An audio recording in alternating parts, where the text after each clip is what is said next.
Muy buenas noches, bienvenidos a Primer Círculo. Pues el tema de la semana y del mes es la reforma eléctrica. Y para discutirla hemos invitado a César Hernández, que tiene un libro sobre la reforma cautiva del pasado. Es otra reforma, la del 13, la que quieren echar para atrás. César, bienvenido. Muchas gracias, Carlos. Un gusto. A ver, César, ¿cómo lo ves tú, que has estado tanto en el sector?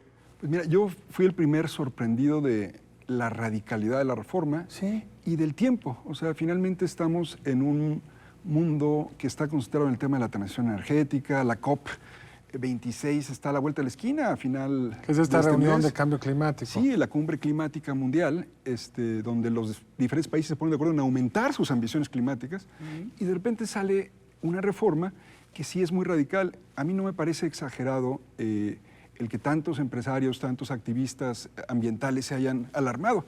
Dos ejemplos: en los transitorios, cancela contratos y permisos, así, sin más, de una manera O sea, los tajante. paneles solares de mi casa, chao, se los tengo que regresar a la CFE. Es que la reforma no dice qué tipo de permisos ni qué tipo de contratos, todos. Yo tengo un contrato con la CFE. Exacto, la gente que tiene paneles solares tiene un contrato con la CFE para venderle excedentes, diferentes mecanismos. La gente que tiene paneles en comunidades rurales, las cooperativas, las ONGs también tienen contratos, por no decir de las empresas medianas, grandes, que generan, las que consumen.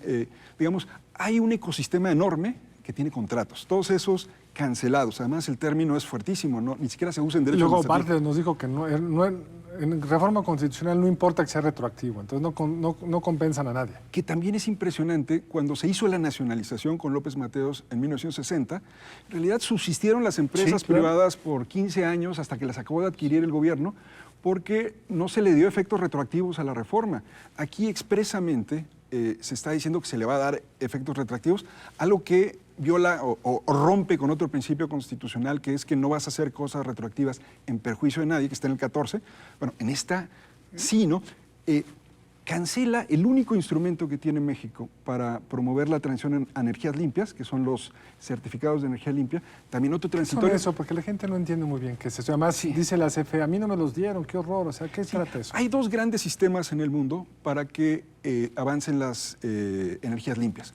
Un sistema que se llama de tarifas de alimentación y otros sistemas que son los certificados verdes.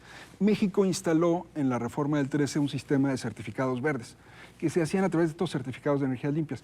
Hizo México 3 subastas muy exitosas que metieron casi toda la generación solar y eólica que tiene el país, la aumentaron 180%, antes hasta el 17, que fue la tercera subasta. Todas esas subastaban certificados de energía limpia, CELS, que les llaman. Entonces, también se cancela.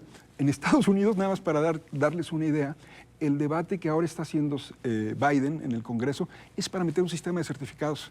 Nos lo copiaron, nosotros los queremos quitar, digamos, en su modalidad. Sí, pues. Es una mejor práctica internacional, es la que ha funcionado mejor. La otra, las tarifas de alimentación era muy cara, esta era barata y permitía mejorar la penetración. Y el chiste es que con eso incentivas nueva inversión limpia. Por supuesto. Entonces, lo cancelas, que eso es otra vez retroactivo, porque los tipos que metieron estas plantas solares, eólicas, la propia CFE, que ganó certificados en la segunda subasta por una planta geotérmica que participó, un parque solar que participó, por la repotenciación de Laguna Verde, que también participaron, todos reciben CELS, pues todo eso también se cancela. Entonces, digo, son dos muestras, ¿no? Porque una cosa es que el Estado tenga poderes, pero el Estado, si es un Estado republicano, tiene pesos y contrapesos, no le das un poder dictatorial a una sola entidad. Aquí CFE se vuelve el regulador, tiene todos los poderes de acuerdo al decreto para implementar el decreto, tiene los poderes reguladores de la CRE para poner las tarifas de transmisión, de distribución, para poner las tarifas de suministro a las empresas privadas. ¿Para conectarte o no? Para decidir qué tipo de contratos les da a la gente o no les da. Generalmente, y no es una cosa de CFE, la concentración de poder en una sola autoridad es algo que es peligrosísimo. Por eso, digamos, los estados lo dividen, ponen contrapesos, vigilancia, etcétera, que haya corresponsabilidad. Ahora, déjame regresar a este punto porque me parece muy interesante. Nadie en México está pugnando porque el Estado sea más débil. O sea, ¿no? La reforma energética anterior no decía vamos a desaparecer al Estado, pero es un Estado regulador y tienes organismos que te están vigilando a la empresa. No es un Estado que le vuelva a apostar a ser el Estado propietario empresario. Pero ahora regresamos a la versión de 1900, ya no, como bien dices, no de López Mateos. ¿Ande? Eso del Estado empresario no. El Estado burócrata, ojalá fueran empresarios. Ándale. CFE desde hace años tiene un problema de capacidad para ejecutar proyectos. Sí. En el sexenio desde el sexenio probablemente de Zedillo, se apoyó en una dirección que se llama de proyectos de inversión financiada, que fueron los que licitaron los grandes ciclos combinados, los PIEs, etcétera, algunos de los que se combaten ahora, pero en realidad se apoyaba mucho en privados para desarrollar su capacidad de generación. Y después, el otro gran instrumento para hacerse de nuevas centrales de generación fueron las subastas eléctricas, que básicamente le permitieron que privados desarrollaran energía renovable. Pero esa capacidad propia para desarrollar proyectos no está ahí. Y la prueba es que con un director, que es un director férreo como Manuel Bartlett, no ha podido licitar uno solo de los 6 ciclos combinados de su plan de negocios en 3 años. ¿Qué es lo que es? Y esos son ciclos combinados de gas, donde tiene alguna experiencia previa porque ya lo había hecho desde la década de los 90 CFE con apoyo de privados.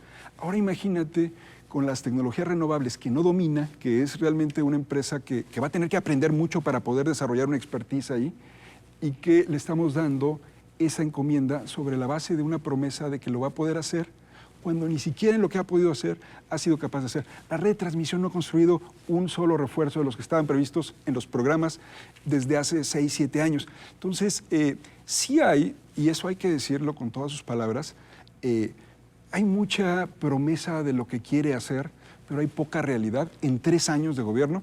Y pensando además que esta fue una administración que desde el último año de la administración anterior comenzó realmente a ejercer el poder. Ahora, César, algo que la gente a veces no conoce y no tiene por qué conocerlo, es que grandes empresas apostaron, se creyeron la nueva normatividad y dijeron, vamos a tratar de ser autosuficientes en la medida de la localización de tus plantas, en la medida de la irradiación solar, etcétera. Pero grandes empresas están hablando de tener el 80% de su energía limpia, autoproducida, el autoabastecimiento en la norma. Y de pronto a esas empresas les dicen, ustedes le han invertido no sé cuánto dinero, pues eso no se vale. ¿Por qué? Porque ustedes deben de ser clientes de CFE. Oye, me parece totalmente, así como tus paneles solares, pues los míos, es el regreso a... Pero ese punto es bien importante, porque ¿por qué fueron a comprar su propia energía? Porque la CFE es muy cara y muy sucia. Es lo que yo creo que se pierde de vista. Las empresas manufactureras en México, muy pronto, no sé si el año entrante o cuándo, pero muy pronto les van a poner cuotas a aquellas que no tengan energía limpia. O sea, bueno, la Unión Europea ya publicó su proyecto de regulación de impuestos de ajuste fronterizo precisamente para los productos que incorporen electricidad sucia, para descontarles eso. Estados Unidos ya habló de que va a ser una legislación espejo. Y México, no todo México, digamos no el sur profundo de México, pero sí el norte de México, el norte que está conectado con las separaciones, el centro desde Querétaro hasta Jalisco, Michoacán, si quieres, de Lázaro Cárdenas, vive, y la gente que trabaja en esas empresas que exportan, viven de poder hacer productos a precios competitivos. Y para muchas empresas, la electricidad es un insumo que es un buen porcentaje de los costos. Digamos, en una empresa siderúrgica, en una minera, 60% a veces del costo de producción es electricidad. Si se lo subes, si además por no ser limpia la electricidad la expones a que le pongan impuestos de ajuste fronterizo, le estás pegando a la competitividad de la mitad del país. Pero además hay otro tema que es todavía más grave o se le suma. Tú eres un inversionista que necesitas tener certidumbre eléctrica por muchos años, porque vas a poner una planta acá. Entonces ves que la CFE no ha licitado 1 megawatt, que las líneas de transmisión no han crecido y ahora los privados no lo pueden hacer. Te vas a otro lugar. O sea, para mí una tragedia es cómo están compitiendo los estados de Estados Unidos por atraer las nuevas plantas automotrices eléctricas y México no está haciendo nada. Corremos el riesgo de desaparecer en ese sector. Bueno, la reforma de 2013 fue una reforma que puede tener muchas áreas de mejora, pero era difícil de ejecutar. Era como meterte al periférico a la hora pico, y meter el coche no es tan fácil, tienes que calcularle para que no te choque. Pero esta es como meterte al periférico en sentido contrario. Es el equivalente porque nadie está haciendo lo que estamos haciendo nosotros. Nadie está cancelando el único mecanismo para energía limpia. Nadie está renegando de contratos y de permisos. Nadie está dándole todo el poder a una empresa sin contrapeso de un regulador del propio Estado, de una Secretaría de Hacienda del propio Estado, de un planeador. La transmisión es del Estado. Porque, como decía Federico, no es cierto que aquí ustedes, cuando hicieron la reforma del 13, le dieron todo al mercado, como en España, que tampoco es cierto, pero es el espantapájaros. Hoy la red de transmisión es propiedad del Estado mexicano. Claro. La opera el Estado mexicano. Quieren que la opere CFE. La red de distribución es de la CFE. El regulador, el que fija quién se puede conectar, es el Estado mexicano. Te vas a los documentos técnicos de qué son las mejores prácticas. El mundo desarrollado, el mundo que avanza, tiene operadores independientes del mercado, como el SENACE, que ahora quieren meter a CFE. Los operadores de la red de transmisión. Exactamente, que operan, coordinan el sistema, son el cerebro del sistema, que dicen qué planta se despacha, cuál sale, porque la electricidad siempre tiene que estar en balance. Los reguladores, la buena práctica es tener un regulador independiente que de alguna manera le garantice a los que están participando que hay un piso parejo. Digamos, cada una de las cosas que se está planteando en esta reforma, si te vas una por una, contradice una buena práctica Es internacional. romper las piezas de una maquinaria que así como mejor se ha diseñado en el mundo y yendo a un modelo que si acaso existió en los 50.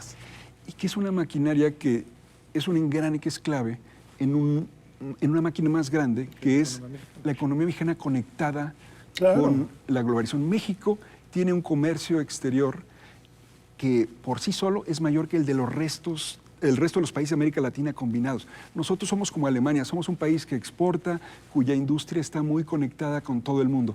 Si tú le quitas el insumo básico para que opere, el mecanismo se descompone. Por eso está protegido en el TLC Claro. y en el TEMEC, que es la otra cosa que es espectacular. Cuando escuchas las declaraciones que dicen, no, es que esto no viola el TEMEC o no viola el TLC, y ves que la Cámara canadiense dice esto viola el TEMEC, que la AmCham Estados Unidos dice esto viola el TEMEC, que las autoridades de Estados Unidos en sus Los conversaciones negociadores del tratado Sí, por el lado mexicano dicen que viola el TEMEC. Dice que viola el TEMEC. Entonces, pues, digamos, sí puedes vivir en la irrealidad, pero no debes de sorprenderte cuando se activen los mecanismos que están En ahí caso de que previstos, pasara. en caso de que pasara, y que van a resultar básicamente en que te frenen las exportaciones en una medida equivalente a la afectación económica que le estás haciendo. Ese es el paso 1 y luego todas las compensaciones por el daño generado. Sí, que bueno, esas llegarán, pero las represalias comerciales pueden llegar en un año después de que se activa el mecanismo Estado-Estado entre Estados Unidos y México o entre Canadá y México, y eso, digamos, le pega a todo el comercio exterior y le pega a todos los empleos de esa zona que dices tú, que va desde Querétaro hasta Jalisco y de ahí hasta el norte del país. Entonces, ahí es donde se van a perder los empleos. Pues, César, desgraciadamente pues, el tiempo se termina. Ya regresaremos a ahondar en algunos de estos temas. Esperamos que no sea necesario, que realmente el Senado, la Cámara de Diputados y el Senado entiendan que esto es dañino para el país. Muchas gracias. No, al contrario, gracias a ustedes. Mil gracias, César. Nos vemos la próxima aquí en Primer Círculo.